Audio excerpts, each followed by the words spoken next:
buenos días a todos y a todas. A nombre de Universidad de las Américas les damos la más cordial bienvenida. Les agradecemos haber aceptado la invitación a la conferencia Mujer y Trabajo, que hoy será dictada por la ministra del Trabajo y Previsión Social, María José Saldívar, a quien vemos en este momento en cámara junto a nosotros, y a la rectora. Queremos aprovechar esta ocasión también para agradecer a todas las mujeres que forman parte de la comunidad de UDLA y reiterar que destacamos la labor que realizan para abrir espacios en materia de equidad de género. Con esta actividad, nuestra Casa de Estudios inaugura el ciclo de charlas y webinars que se realizarán desde hoy y hasta el viernes en el marco de la conmemoración del Día Internacional de la Mujer. Antes de comenzar, vamos a saludar a Pilar Romallera, que ya había mencionado, rectora de la Universidad de las Américas. Rectora, bienvenida. Miembros de la Junta Directiva de UDLA, autoridades de otras instituciones de educación superior, vicerrectores, vicerrectoras, decanos, decanas y autoridades administrativas de nuestra universidad, a nuestros egresados y estudiantes, particularmente a los que esta semana han empezado sus actividades académicas y se han incorporado a nuestra comunidad universitaria, sean muy bienvenidos. A todos y todas quienes están conectados para ser parte de esta conferencia. Y por supuesto, a la ministra del Trabajo y Previsión Social, María José Saldívar, a quien reiteramos nuestros agradecimientos por haber aceptado esta invitación. Ministra, buenos días. Este año ONU Mujeres ha conmemorado el Día Internacional de la Mujer con el título Mujeres Líderes por un futuro igualitario en el mundo de la COVID-19, en reconocimiento a la gran labor que han tenido las mujeres en los más diversos ámbitos. Durante los 3 próximos días, como universidad, buscamos proponer reflexiones desde las distintas disciplinas con un enfoque de género, de tal manera de contribuir con un debate respetuoso y abierto a erradicar las brechas que la pandemia mundial ha acrecentado. A continuación, nuestra rectora, señora Pilar Romallera, nos dirigirá unas palabras de bienvenida. Rectora, adelante, muy buenos días. Muy buenos días, muchas gracias. Bueno, al inicio de esta actividad que nos convoca, quisiera destacar la importancia que tiene para nuestra casa de estudio abordar desde distintos puntos de vista las problemáticas de género que enfrenta nuestro país y nuestra propia comunidad universitaria. No debe ser ni será la única oportunidad, pero resulta propicio hacerlo a propósito de la conmemoración del Día Internacional de la Mujer. En este marco, comencemos por señalar que el reconocimiento del rol de las mujeres en los diversos ámbitos y de su aporte al desarrollo social, económico y político de nuestro país es un objetivo aún no logrado. Se trata de un camino en que, por cierto, ha habido progreso, muchos progresos, pero donde avanzar no ha sido fácil ni inmediato. Y ello nos desafía a todo nivel. Aún así, en la perspectiva de un horizonte de igualdad y equidad de género, que por cierto es complejo de alcanzar, es bueno observar y destacar algunos avances. En particular, en nuestra área, en la educación superior, hoy observamos avances en distintos indicadores, algunos de los cuales me gustaría ilustrar. Un notable incremento de la participación de las mujeres en la matrícula de pregrado en los últimos 15 años, alcanzando hoy en día un 55% en las universidades. En el caso de nuestra casa de estudio, en UDLA, el 65% de nuestros estudiantes son mujeres. Por área de conocimiento de las carreras impartidas en educación superior, las estudiantes mujeres tienen mayor participación en casi todas las áreas, pero hay un déficit de representación en las áreas de ciencias básicas y principalmente en tecnología, lo que es conocido como el área STEM. En este último caso, solo alcanzan un 19% de la matrícula, o sea, mayoritariamente son hombres quienes estudian en el área de la tecnología. Y notablemente un sector donde las mujeres destacan es en el área de salud, donde representan el 76% de la matrícula en esta área. Un avance importante también en los últimos años ha sido la matrícula de mujeres en posgrado. En el día, o sea, en la actualidad, en el año con las últimas cifras del 2020, alcanza un 54% del total del sistema, superando a los hombres. Eso es un dato bastante reciente.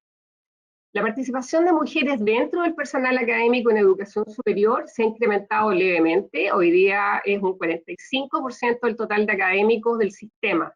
En nuestra universidad, en la UDLA, el 61% de nuestros académicos son mujeres. Y en cuanto a la participación de mujeres en los grados académicos más altos, en el grado de doctor con doctorado, esta participación hay que reconocer que es menor, pero ha avanzado en los últimos años, especialmente en los últimos 5 años, y hoy día alcanza un 34%. Pero si avanzamos a la participación en proyectos de investigación, solo el 25% de las adjudicaciones de los proyectos Fondesit regular fueron lideradas por mujeres. Aunque aquí hay un dato, es preciso destacar que en las convocatorias de Fondesit de iniciación, donde participan las más jóvenes, las tasas de adjudicación fueron mucho más altas para las mujeres que para los hombres. O sea, hay ahí también una tendencia positiva. Bueno, y si miramos la participación de las mujeres en la dirección de universidades, hay solo 3 universidades acreditadas, cierto, que cuentan con rectoras mujeres, lo cual es un porcentaje bastante bajo.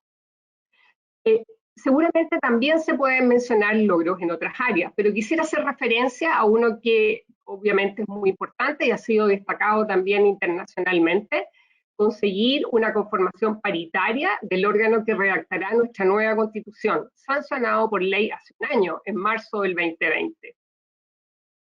Ahora, a pesar de lo mencionado, es decir, a pesar de que las oportunidades educativas en las mujeres continúan en aumento, persisten las diferencias en oportunidades laborales. Y como ha sido ampliamente destacado en los últimos días, las brechas de género que existían en el mercado laboral se han agrandado, lamentablemente, producto de la pandemia. Así, la crisis sanitaria ha impactado fuertemente en la economía y en la situación laboral de las personas. Muchos países, y también Chile, han tomado medidas de protección, especialmente dirigidos a los grupos más vulnerables. Ahora, ¿por qué nos preocupa particularmente la situación de las mujeres? En el caso de las mujeres en Chile, hacia finales del año pasado, bueno, los últimos datos disponibles, las tasas de desocupación alcanzaban niveles más altos que los hombres, y niveles bastante preocupantes, bastante altos. Estábamos con una tasa de desempleo del 11%. Y esa cifra podría haber sido mucho mayor si la tasa de participación de las mujeres no hubiera caído también en mayor proporción. Cayó el doble que la de los hombres, una caída casi de 14 puntos en el caso de las mujeres. O sea, en otras palabras, es decir, la situación de las mujeres trabajadoras se vio doblemente afectada. Las mujeres se retiraron del mercado laboral y en el segmento que está activo, que sigue en el mercado laboral, el desempleo es mayor. La situación descrita muestra que los avances en mayores oportunidades laborales para las mujeres están lejos de consolidarse y es necesario reforzarlo y no dar por sentada que hay una tendencia a la disminución en la brecha de género. Como señaló la CEPAL recientemente, el choque asociado a la pandemia representa un retroceso de al menos 10 años en el empleo y la participación laboral de las mujeres. Y por supuesto, no podemos demorarnos esa cantidad de tiempo en recuperarnos, sino que hay que recuperarnos rápidamente, y ahí la gran pregunta es cómo lo vamos a hacer. En consecuencia, para la sociedad en general, y muy en particular para las mujeres, enfrentar la pandemia y sus efectos adversos se traduce en un doble objetivo: proteger los avances logrados en equidad, pero contener el aumento de las brechas que persisten, particularmente en el mercado del trabajo. Porque como dijimos previamente, las oportunidades educativas para las mujeres continúan en aumento, pero persisten las diferencias en oportunidades laborales. El año pasado, junto con la Universidad Santo Tomás, realizamos un estudio para identificar percepciones y expectativas de sus egresadas recientes en relación con el mercado del trabajo en nuestro país. Ellas constatan las dificultades actuales para compatibilizar la vida laboral con la vida familiar, la necesidad o la falta de corresponsabilidad en el hogar, así como la persistencia de variadas prácticas laborales discriminatorias aún hoy en día. Pero también abrigan la esperanza de que las brechas se irán cerrando. Creemos que esto puede ser posible, pero se requiere un compromiso por cambio sustantivo. Como vemos, en este año tan crítico, se hace especialmente necesario relevar el rol de la mujer en el trabajo y lo que podemos esperar en este ámbito.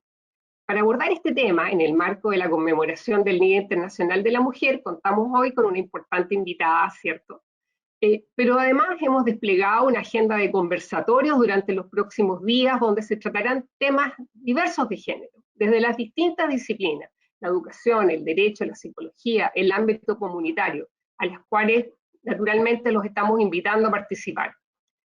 Pero antes de presentar a quien va a dictar esta charla inaugural, quisiera recordar que también en marzo del 2020 nos reunimos, esa vez aún en forma presencial, a conmemorar el Día Internacional de la Mujer, en UTLA, con mujeres que habían hecho diversas contribuciones en el ámbito de la educación superior. Eso ocurrió a una semana de confirmarse el primer caso del COVID en nuestro país. al cabo de un año, esta pandemia global ha cobrado la vida, lamentablemente, de miles de personas. En este complejo panorama es importante reconocer y destacar el trabajo profesional incansable de quienes laboran en los servicios y actividades esenciales, especialmente el personal de nuestro sistema de salud. Y resulta ser apropiado en este día si consideramos que las mujeres representan el 76% del total del personal del sistema de salud de nuestro país, y donde encontramos muchísimas egresadas y practicantes en nuestra universidad. Se puede decir que nuestro sistema de salud tiene en las mujeres su pilar fundamental. Vaya para ellas nuestro sincero homenaje y agradecimiento.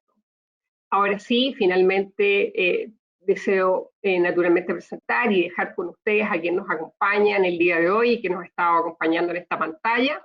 Agradecemos que haya aceptado nuestra invitación, realmente es un orgullo para nosotros que nos acompañe la ministra de Trabajo, María José Saldívar, a quien le damos la más cordial bienvenida. Muchas gracias. Gracias, rectora. Así es, vamos a dar el pase entonces a la ministra. Previo a eso, los invito a realizar sus preguntas a través de la plataforma que canalizaremos luego de la presentación para que podamos seguir conversando sobre esto, profundizando sobre estos importantes temas. Así que dejo entonces con ustedes a la ministra del Trabajo y Previsión Social, María José Saldívar. Muy buenos días y muchas gracias. Bueno, muy buenos días a todos ustedes. Muchas gracias, Catarí. Muchas gracias, Pilar, de verdad, por la invitación. Pero entro con sentimientos un poco encontrados, porque a uno siempre le gusta, sobre todo cuando uno va a dar una charla de este tipo, sobre todo en un momento tan importante como es que ayer conmemoramos el Día de la Mujer, poder traer buenas noticias.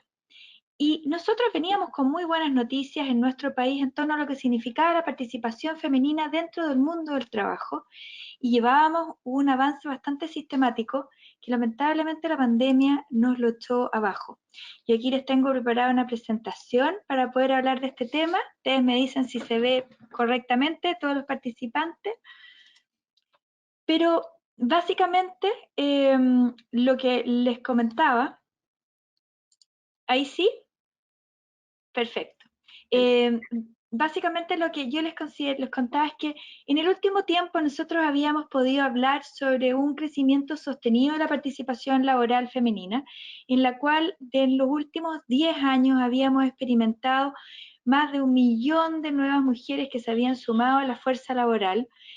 Más de la mitad del empleo creado en la última década corresponde al empleo femenino, y esto venía dado por un fuerte impulso a lo que era el mundo del trabajo, pero también a políticas públicas bien decididas con foco a, de alguna manera, permitir esta incorporación femenina de manera muchísimo más robusta.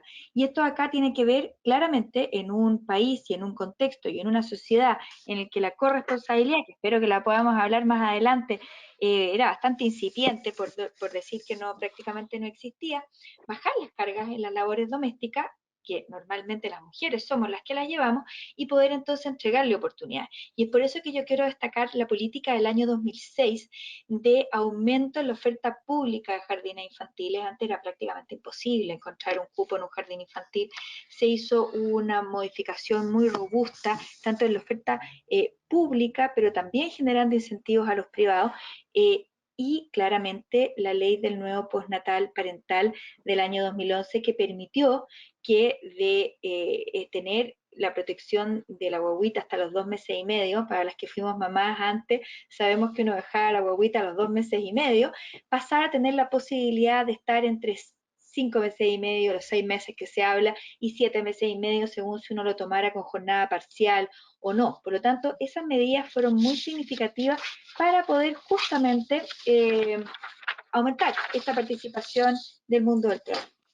Pero con la pandemia esto se nos vino y se nos hizo muy cuesta arriba por las características propiamente tales del trabajo femenino. En primer lugar, la informalidad. Nosotros tenemos lamentablemente una participación femenina en el mercado laboral que es en porcentajes superiores en la informalidad a la de los hombres, un 30,8 versus un 27,5, y eso hacía que nosotros no pudiésemos llegar con protección, por ejemplo, a través de la ley de protección al empleo a estas mujeres. Por otro lado, alto desempleo femenino que se verificó en este periodo, la rectora hablaba de cifras muy altas a final de año. Efectivamente, estas han ido bajando, pero seguimos con una tasa de un 9,7 en enero-marzo respecto a las mujeres versus un 7,1 respecto a los hombres, lo que es muy alto, pero que además teníamos el problema que mayoritariamente las áreas que se vieron más afectadas por la pandemia eran áreas en las cuales mayoritariamente teníamos a mujeres, como es el comercio y como son los servicios, y que son actividades que además se necesita la presencialidad para poder desarrollarlas. Por lo tanto, también el trabajo a distancia no siempre iba a funcionar en estos casos. Pero además, por este tema de la corresponsabilidad, la cual todavía no lo tenemos 100% desarrollado, y aquí no solamente estamos hablando de corresponsabilidad respecto del cuidado de los menores, estamos hablando de corresponsabilidad respecto del llevar una casa, estamos hablando de corresponsabilidad respecto a hacerse cargo de adultos mayores, estamos hablando de un tema que es mucho más profundo que simplemente decir esto es respecto de niños menores. Hace que tengamos muchísima cantidad de mujeres que dedican una alta cantidad de horas a las labores domésticas y que ahora que se complejizaba la situación, puesto que estaban en sus casas realizando, por ejemplo, estos trabajos de teletrabajo o trabajo a distancia, esto se hacía aún más complejo. Y entonces nosotros teníamos aquí también otra problemática, que hay una gráfica, tal como yo les señalaba, en que las mujeres participamos normalmente en actividades productivas en las cuales es necesaria la presencialidad, como son, por ejemplo, todas las asesoras de casa particular, que es donde tenemos la mayor cantidad de mujeres participando versus la media, todo lo que tiene que ver con la atención a la salud humana y la asistencia, tal como lo señalaba la rectora. Esto acá fue la gran cantidad de mujeres que había en salud que estaban ahí todo el día para poder atendernos y para poder superar la crisis, así como en enseñanza y las actividades de alojamiento y de servicios y comida. En cambio, en áreas como la construcción, en áreas como el transporte, la participación femenina es muchísimo más reducida. Si vemos también según la categoría ocupacional, vemos que principalmente las mujeres se encuentran en el personal de servicio doméstico y en el asalariado del sector público. 75% de las mujeres de salud, tal como lo señalaban, son mujeres, ¿no es cierto? La mayoría son del sector público, aquí está reflejado, así como todo lo que es la atención de público del Estado. Y tenemos también muchas independientes, pero tenemos una menor proporción como asalariada privada. Y esto entonces claramente también nos trae un problema, puesto que aquí nosotros tenemos normalmente a la mayor cantidad de trabajadores dependientes, junto con el asalariado del sector público. Y por lo tanto, esta pandemia lo que produce es un quiebre, esta tendencia que yo les decía antes de que siempre íbamos mejorando en estos números. Y a partir del primer trimestre, entre febrero y abril del 2020, comienza a deteriorarse fuertemente la situación laboral femenina producto de la pandemia.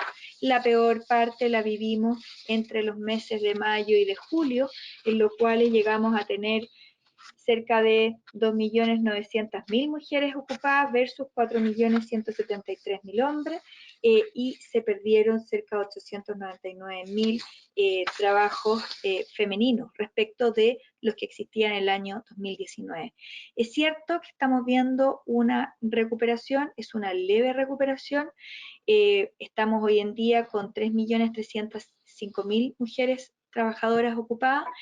Se han recuperado o tenemos una brecha que es menor hoy en día de destrucción de puestos de trabajo femenino, que son de 574.000, pero tenemos que seguir trabajando en esta materia. Aquí en gráfico ustedes ven cómo la situación femenina está bastante equilibrada respecto de la variación interanual, respecto de la de los hombres, y que cae dramáticamente en los meses de mayo, abril y junio, y vamos viendo cómo la recuperación se da poco a poco, y vemos también que la de los hombres ha sido un poco más rápida que la de las mujeres.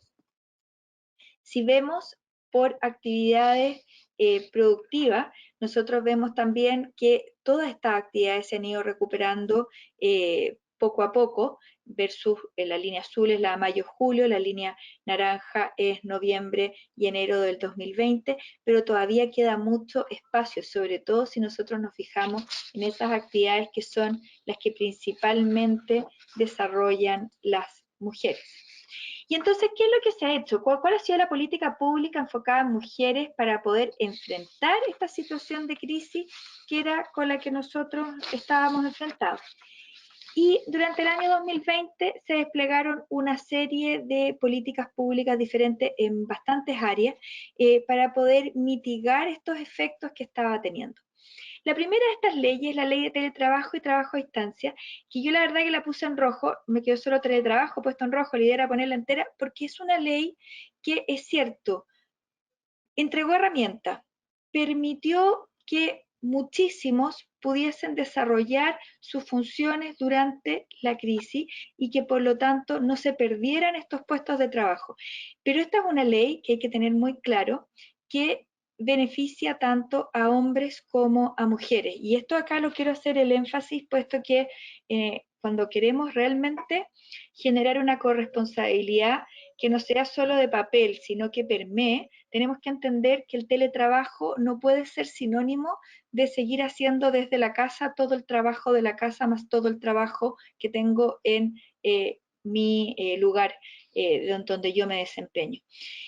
Luego la ley de protección del empleo también fue fundamental porque nos permitió entregar una alternativa a todas aquellas a todas aquellas empresas, a todos aquellos empleadores de diversos tamaños, para que pudiesen sin interrumpir la relación laboral, sin tener que despedir a las personas por no tener ingresos para pagar las remuneraciones, que se mantuvieran esos contratos, que se mantuviera la protección en materia de seguridad social y que con cargo al seguro de cesantía se pagara un porcentaje de sus remuneraciones.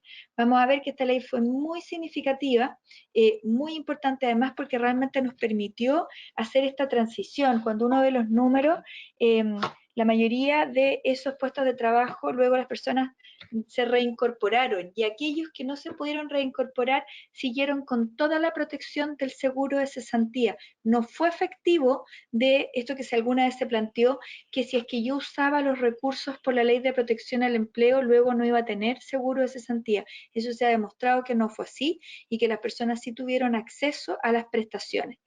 Y la ley de crianza protegida, que esta ley lo que permitió fue por una parte prorrogar en hasta 3 meses el postnatal parental, pero además generar una posibilidad a todos aquellos papás y mamás, esta ley de acá es para ambos, que tuviesen niños menores de 6 años para que pudiesen optar aquí unilateralmente a desarrollar sus funciones desde el hogar si es que no tenían con quién dejar a los niños. Y esto por Dios que fue importante el año pasado, en la cual todas y todos tuvimos a todos nuestros hijos en la casa. Y esto acá fue bien debatido porque está claro que un niñito de 5, 4, 3 años no puede estar solo. Y por lo tanto era fundamental que hubiese un adulto que se hiciera cargo y no podíamos endosar esta responsabilidad a unos hermanos mayores que tampoco tienen la edad suficiente para poder hacerse cargo. Y es por eso entonces que esta posibilidad de acceder a teletrabajo o a poder acogerse a la ley de protección al empleo entregó una posibilidad, una alternativa a muchísimas familias en nuestro país. Y aquí digo muchísimas familias, puesto que esta posibilidad la podían tomar tanto el padre como la madre. Y finalmente, todo lo que ha sido la política pública de subsidio al empleo, en la cual hemos generado beneficios para que las empresas contraten nuevos trabajadores o tengan la posibilidad de reincorporar a aquellos que estuvieron suspendidos, con un foco mayor en las mujeres y en otros grupos más afectados, puesto que la pandemia no golpeó por igual a todos los trabajadores. En cuanto al uso de la Ley de Protección al Empleo, en esta lámina vemos, según las distintas actividades productivas, cómo se usó y vemos que mayoritariamente estuvo en las actividades más afectadas, como fue el comercio al por mayor y el por menor, la actividad de alojamiento y de servicio de comida, pero hay actividades que, por ejemplo, aquí no se ven, porque son poquitas en número de trabajadores, como es la cultura, pero que prácticamente la totalidad de los trabajadores que están en esas funciones estuvieron acogidos a la Ley de Protección al Empleo. Aquí tiene que ver tanto el uso como la cantidad de trabajadores, y por eso entonces hay ciertas actividades que pesan mucho más. La enseñanza también fue muy relevante, y aquellas que tenían que ver con actividades de servicio administrativo y de apoyo. Construcción fue una actividad que en un comienzo fue muy relevante, y luego, producto de los programas sanitarios que se implementaron, empezó entonces a tener una tasa de uso menor. En cuanto a el uso de la Ley de Protección al Empleo respecto de mujeres, nosotros vemos que la gran mayoría de estas solicitudes se hizo en el mes de abril, al inicio de la pandemia, y muchas de estas se extendieron en forma permanente incluso hasta hoy. Nosotros tenemos en actividades productivas como turismo, como alojamiento, como sobre todo en regiones en las que esta ley ha permitido darle la posibilidad de mantener estos puestos de trabajo. Y vemos entonces que después paulatinamente iba avanzando la crisis, iban ingresando menos solicitudes. Esto no quiere decir que no hayan estado hasta de acá de permanencia. Y en el mes de enero, en el cual se produce una situación en la que nuevamente tenemos cuarentena, esto acá vuelve a aumentar levemente. Mes de marzo prácticamente tenemos muy poquito dato porque estamos en los primeros días.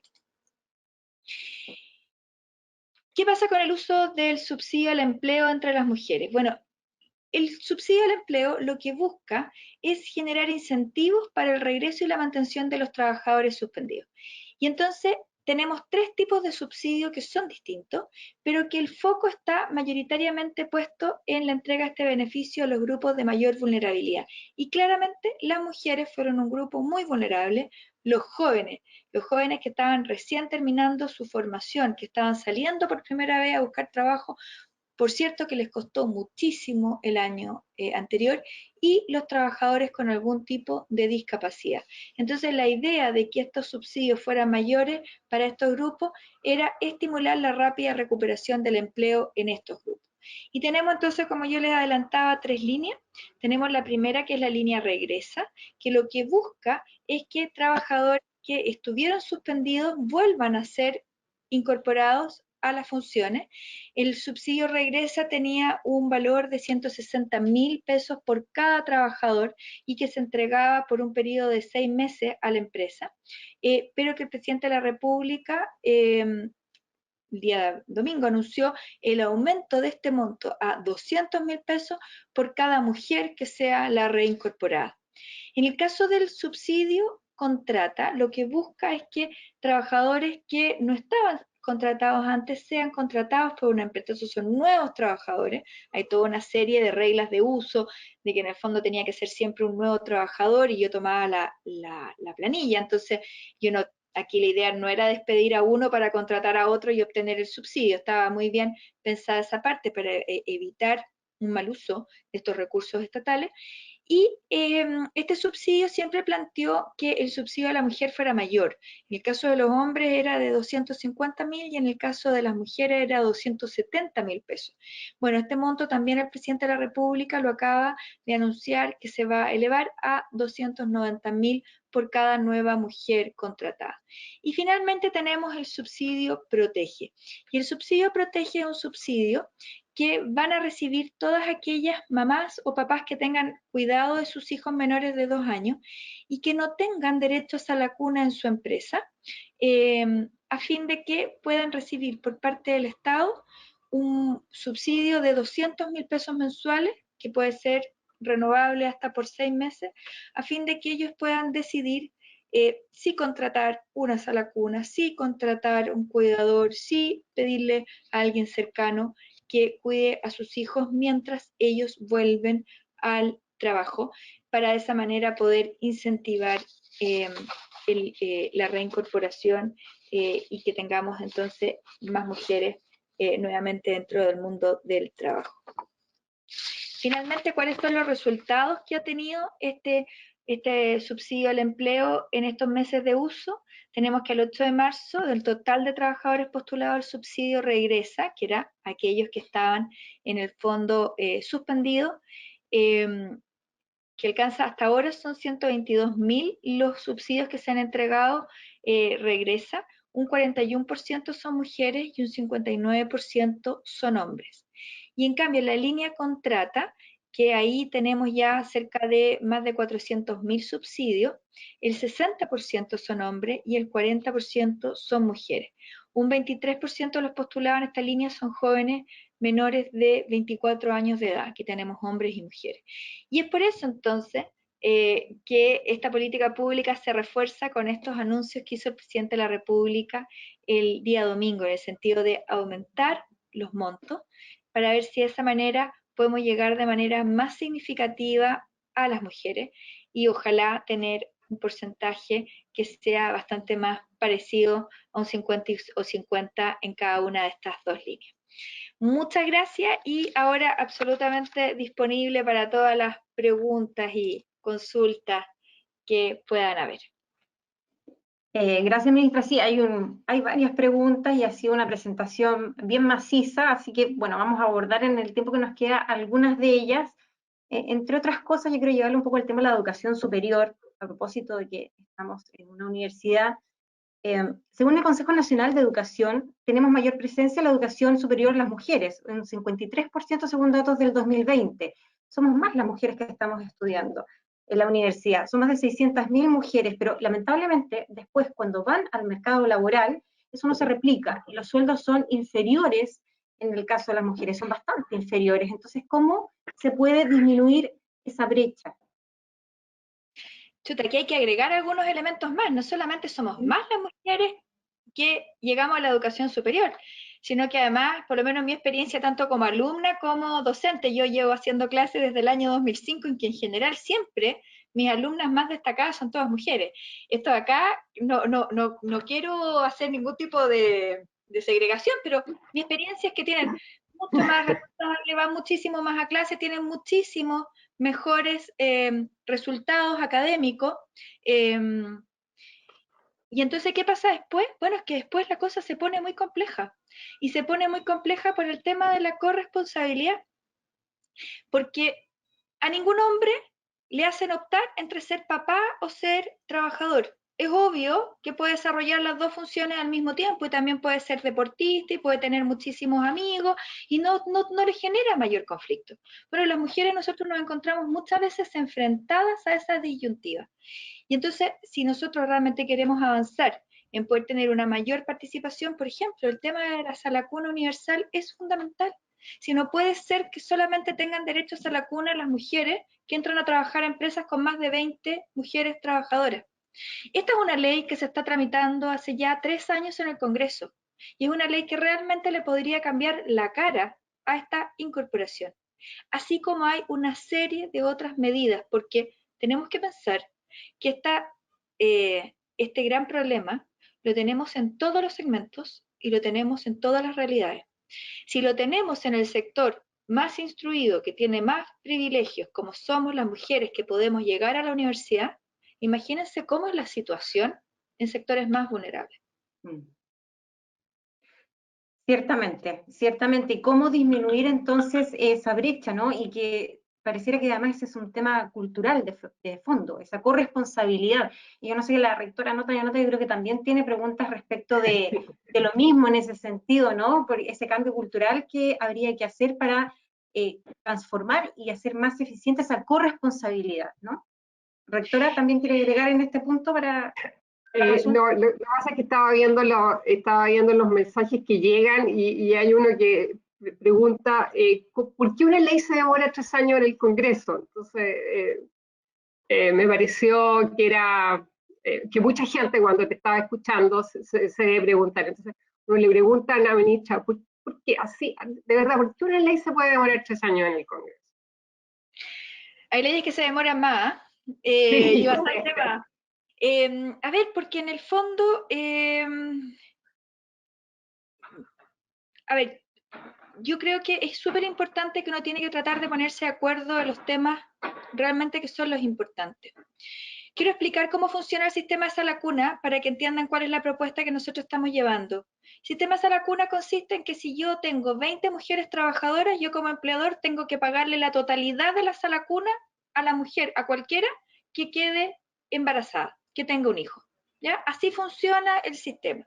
Por lo tanto, lo que ocurre es que los empleadores tienden a contratar hasta el número 19, ¿no es cierto? Porque si no, el costo le sube de manera muy significativa. Una sala cuna vale en promedio 300.000 pesos, ¿ya? El costo de una sala cuna. Tenemos más cara, tenemos más barata, sobre todo en regiones como Copiapó, que es muchísimo más caro, ¿ya? Pero más o menos un promedio. Y tenemos sala cuna según el sector de la ciudad también, que son distintas. Nosotros lo que creemos es que la sala cuna debe ser financiada por todos, por hombres y por mujeres mayores como yo, que ya no vamos a tener ningún hijo más, como por las más jóvenes. Y eso se hace a través de una cotización previsional. Entonces, que el empleador pague una cotización respecto de todos sus trabajadores. Y de esa manera, entonces, todas las mujeres, independientes que trabajan en una pyme, en un local, van a poder tener acceso a una sala cuna que les va a permitir cumplir con las dos funciones, igual que los hombres que no tienen que optar.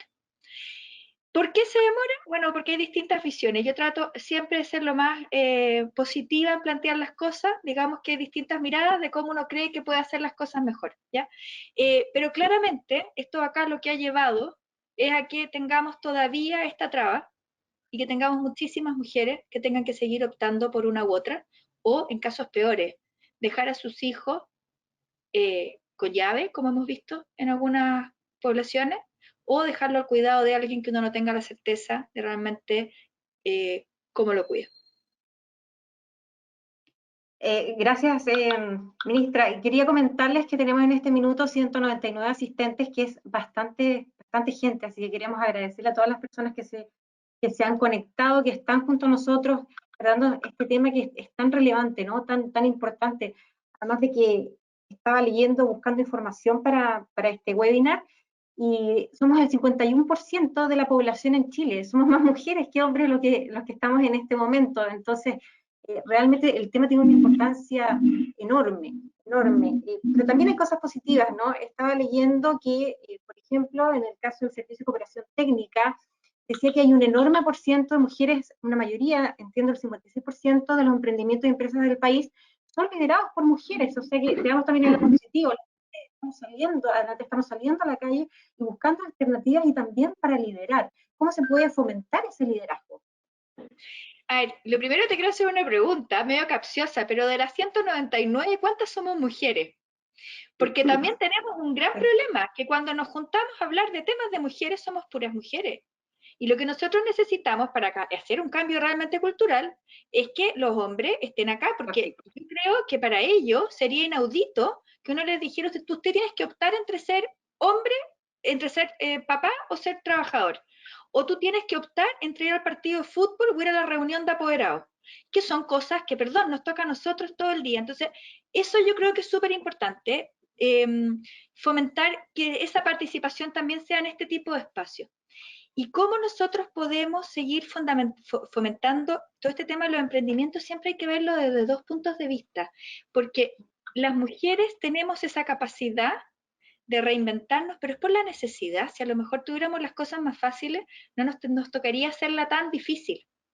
¿Y hasta qué punto entonces estos reemprendimientos, que son súper positivos, entonces no los quiero en ningún caso minimizar, lo que están haciendo es suplir las dificultades que tenemos en el otro sector?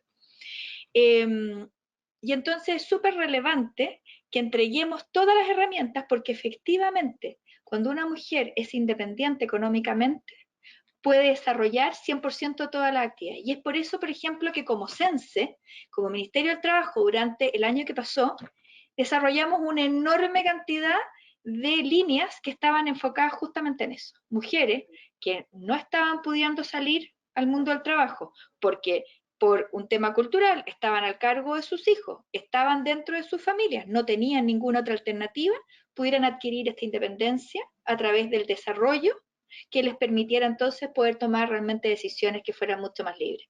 Porque uno no toma una decisión si uno no es libre para poder optar. Eso yo creo que es súper relevante tenerlo presente.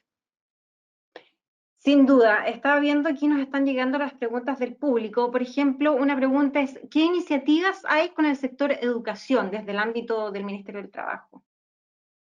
O en general en este momento, en la actualidad desde el gobierno. A ver, hay muchísimas cosas que se están haciendo. La pregunta es, ¿en cuál de los dos ámbitos de la educación? Si es la educación continua, ¿no es cierto?, que es para todos los profesionales, o para específicamente el sector de la educación. En los dos ámbitos nosotros hemos estado trabajando.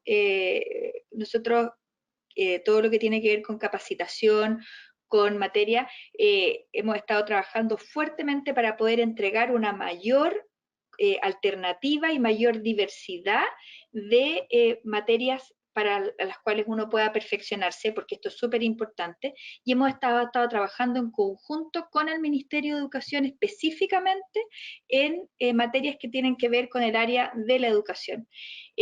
Nosotros como Ministerio del Trabajo tenemos que tener estos dos focos siempre presentes, ¿no es cierto?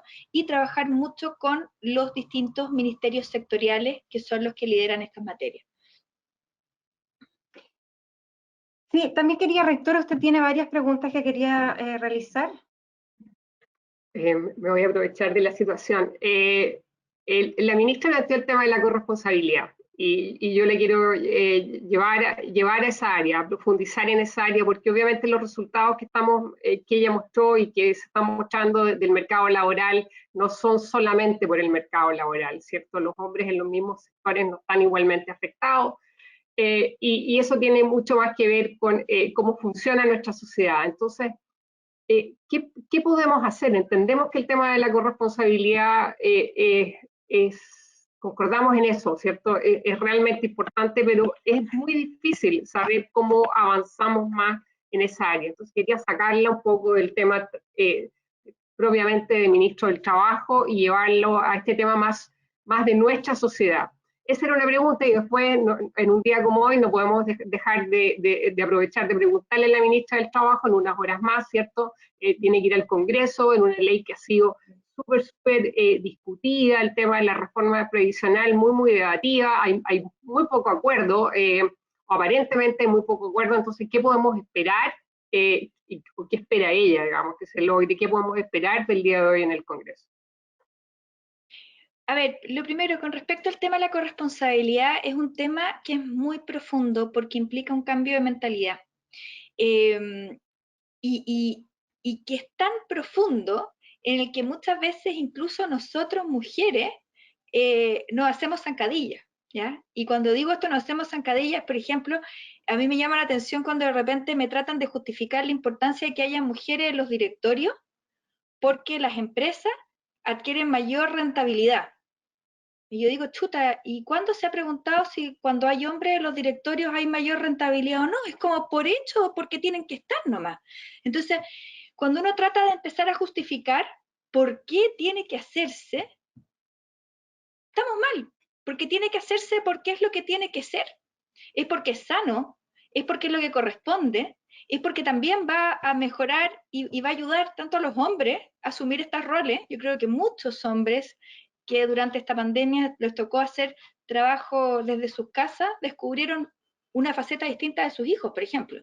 Y por lo tanto este es un tema que es mucho más profundo, que con las políticas públicas podemos avanzar, podemos sentar ciertas líneas, pero si nosotros no cambiamos la forma en la cual vemos este tema, de que no es una concesión graciosa, que no es algo que tiene que ser como extraordinario, sino que es lo que siempre debió haber sido y cómo deben ser las cosas, es súper difícil poder plantearlo como en una igualdad. Entonces, yo creo que lo primero es tener eso súper claro, que esto acá no es porque sí, y no es porque sea mejor, ni es porque me vaya a traer más beneficio, es porque es lo que corresponde, no más que eso. Y entonces, aquí también es súper relevante lo que va pasando, ¿no es cierto?, en el tiempo, con los cambios generacionales, porque mi generación es muy distinta a la generación de mis hijos y de mis hijas, y que entonces el planteamiento se hace de una manera diferente. Yo les puedo asegurar que cuando nosotros éramos niños en los colegios, siempre el presidente de curso era hombre y siempre la secretaria era escogida una mujer. Era como algo bien habitual. Les puedo asegurar que eso hoy en día lo más probable que no se replique, y afortunadamente porque los moldes y los estereotipos los tienen ellos mucho más avanzados que nosotros. Pero dicho sea eso, frente a la realidad que tenemos que hacernos cargo. Y parte de ese hacerse cargo es reconocer que hay brechas. Y en materia previsional hay unas brechas enormes. Las mujeres tenemos menores pensiones que los hombres y producto de muchos componentes. Las mujeres normalmente ganamos menos que los hombres al mismo trabajo. Las mujeres normalmente tenemos muchas más lagunas que los hombres. Las mujeres normalmente dejamos de trabajar antes que los hombres. Y las mujeres vivimos mucho más que los hombres. Entonces, si yo agrego y meto en una juguera esos 4 componentes, la realidad es que voy a tener muchísimo más malas pensiones. Y tal como yo les señalaba antes, la única opción de poder realmente ser libre y de poder escoger es tener oportunidades. Si yo tengo mujeres con ingresos mucho más bajos, y esto tiene que ver con el tema laboral, y que no me contratan porque soy la número 20, o porque para mi empleador el contratarme significa que mi costo empresa es bastante más alto, y luego voy a tener una pensión muchísimo más baja, la verdad es que voy a tener mucho menos libertad y mucho menos autonomía para poder tomar decisiones y para poder desarrollarme y ejercerme 100%. Entonces, si nosotros no hacemos esto, es muy difícil que podamos avanzar en lo otro. Y es por eso entonces que es tan importante aprobar una reforma en la cual es cierto, hay diferencias, pero también tenemos puntos de encuentro. Y el punto de encuentro es que todos creemos que las pensiones no pueden seguir siendo las que son, que hay que aumentar los montos de las pensiones y que hay que dar nueva regulación a la industria, que hay que corregir una serie de temas. Entonces, ojalá podamos centrarnos en aquellos puntos en los que hay acuerdo, podamos legislar respecto a aquello y después podamos a lo mejor seguir conversando respecto de los otros. Pero si nos entrampamos en las diferencias, vamos a seguir dejando pasar el tiempo y esto de verdad no lo podemos hacer. No podemos, porque son cerca de 2.100.000 pensionados los que deberían aumentar sus pensiones de manera bien significativa.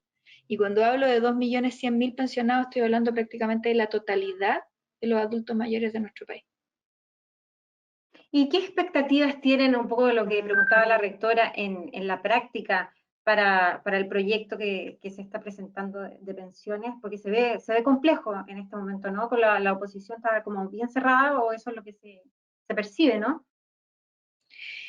A ver, sí, efectivamente, y es una ley en la que tenemos diferencias, y aquí yo no las voy a negar. Para una parte de la oposición, la totalidad de los recursos tienen que ir a un fondo solidario. Y nosotros lo que planteamos es que sí tiene que ir recurso a un fondo solidario, si no, no podríamos mejorar las actuales pensiones, ni podríamos hacernos cargo de las brechas.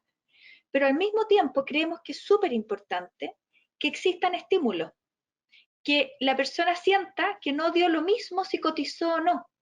Porque si yo quedo fuera de quienes necesitan este aporte, voy a seguir con mi pensión del 10%. Y el 10% es insuficiente y todos necesitamos mejores pensiones. Yo no conozco a nadie, o prácticamente a nadie, que producto de lo que ahorró para su pensión tenga hoy en día una buena pensión. El 10% es insuficiente. Si ahorrar el 10% de un sueldo para financiar 30 años de sobrevida, matemáticamente no nos da. Entonces necesitamos aumentar ese porcentaje. Y eso tiene que ser no solo para la persona que tiene una pensión hoy día de 200.000 pesos. Si para un profesor, por ejemplo, en el caso de los profesores universitarios, que lo conozco bien de cerca, que tuvo un sueldo durante su vida y que su último sueldo fue de 2 millones de pesos, que fue subiendo, ¿no es cierto?, a lo largo de su vida, ¿ya? Y que terminó con 2 millones y que recibe una pensión de 500.000 pesos. Esa es una muy buena pensión en Chile, pero no me pueden decir que esa es una pensión que le va a permitir mantener el mismo nivel que tenía cuando estaba ganando esos 2 millones. Entonces él también necesita un aumento de al menos un 30% en esa pensión.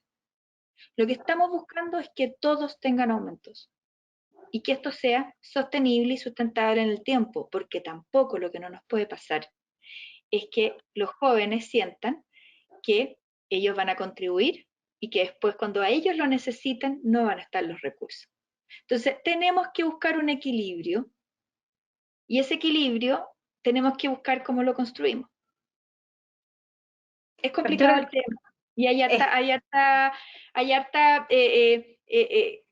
emocionalidad detrás de esto y es difícil bajarlo a la racionalidad y ponerle números, pero tenemos que hacerlo porque si no vamos a desaprovechar esta oportunidad y a lo mejor vamos a tener que pasar una enorme cantidad de años nuevamente discutiendo y por último empezar a avanzar.